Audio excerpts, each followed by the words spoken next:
الاسلوب القذر ده بتقوله ما هي لها حق بديهية الدمعه تفر من ورا، لواحد عشان من ورا ده الجماهير.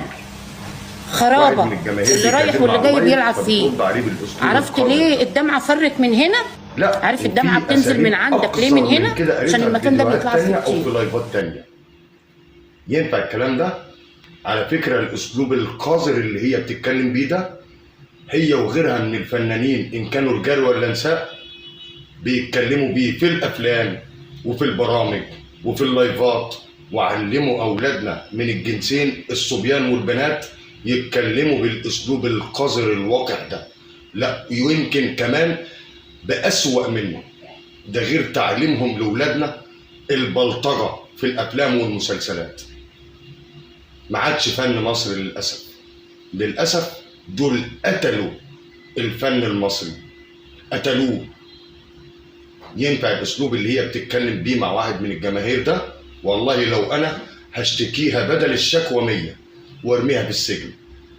كلنا نتكاتف كده ونبقى مع بعض عشان الشكوى بتاعتنا بتوصل للنائب العام، ولازم بدرية طلبة تتحاكم وتترمي في السجن عشان تبقى إبرة لغيرها.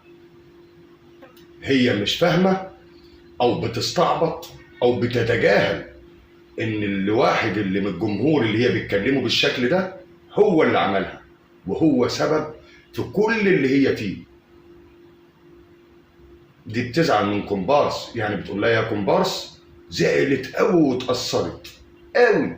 لا، بالنسبة لي أنا بدرية طلبة ما تنفعش حتى شغالة في البيوت، ولا واحدة بتبيع مناديل في إشارة. هم أشرف وأنظف منها.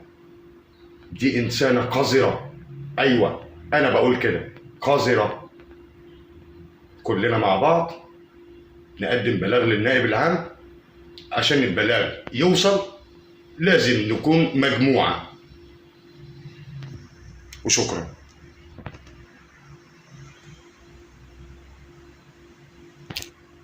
ما هي لها حق الدمعه تفر من ورا، عشان ورا ده خرابه اللي رايح واللي جاي بيلعب فيه. عرفت ليه الدمعه فرت من هنا؟ عارف الدمعه بتنزل من عندك ليه من هنا؟ عشان المكان ده بيطلع فيه كتير.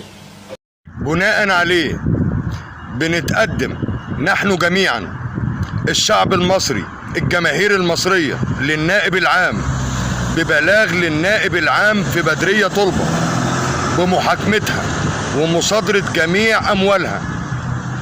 تاني، بلاغ بطلب شعبي للنائب العام في بدرية طلبة لمحاكمتها ومصادرة جميع أموالها.